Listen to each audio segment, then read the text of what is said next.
So I'm replacing the vent valve solenoid and vent valve itself off my 2006 Chevy Trailblazers. There's a couple of videos on YouTube on how to do it, but I figured I'd make another one just to clarify where it's at and a little bit of the nuances that I found lacking. So a pretty common problem with the Trailblazers is that you'll get a P0449 code along with a check engine light. And basically what's happened is this vent valve and vent valve solenoid. So the solenoid's this cylinder right here, the vent valve's this big square piece that you see right here. Basically what will happen is for whatever reason it'll get clogged up or have some issues that will most likely be the cause of the problem. In my case, I think what happened was when I was filling up with gas, it clicks off, and you're not supposed to actually try to fill it up a little bit more after it clicks off. When it clicks off, you're supposed to be done. I've always customarily just tried to get that little bit of extra, like I think a lot of people do, and overfilled it a little bit more, and then I got this problem. So pro tip, don't do that at the gas station. When it clicks off, don't do it anymore. But anyway, I wanted to show you guys where it was underneath the car, because it's a lot easier to get to than I thought. You don't even need a jack. You don't need to take the tires off like people say. You can actually just slide up underneath there. It's a little bit cramped, but you can do it. The only tools that I recommend are pliers, basically needle nose, to kind of help get the connectors off, but other than that, it's pretty straightforward. So I'm looking at the passenger on the driver's side. I've kind of got the camera locked in this, so it's going to be a little bit difficult, but here's the part. This is the rear tire. So you can see the spare tire up under here.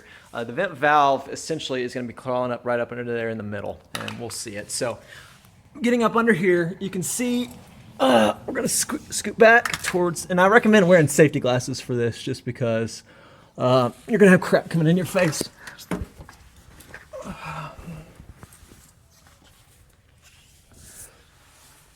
Okay, so this right here is a rear differential, and if you look up right here, right in front of it is the location that it was. So you can see I got two connector clips right here. I'm going to try to zoom in on it, and the part goes in like this, and it's going to come in right behind here and lock in. So you'll put this clip connector piece right here, and then the electrical clip connects in back here. It's kind of hard to zoom in, but basically on the other side where my finger is.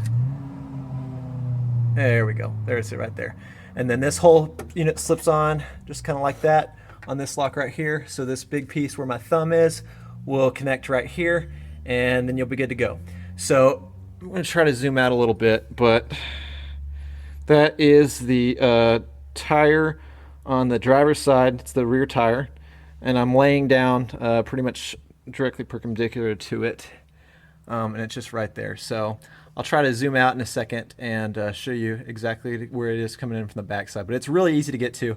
I'm just laying down right here. Don't need a jack, don't need to move the tires or anything like that. So part fully installed. This clip right here, this is I guess where the fuel vent goes, and there's actually a clip that goes right here that comes around the back. I actually broke it on the way out because it was so brittle. Don't really think there's a way around it. Electrical connection is right around back here and feeds up that way. From the rear of the vehicle right here, if you come out under here, so this is the rear tire, you can see the differential right there in the middle.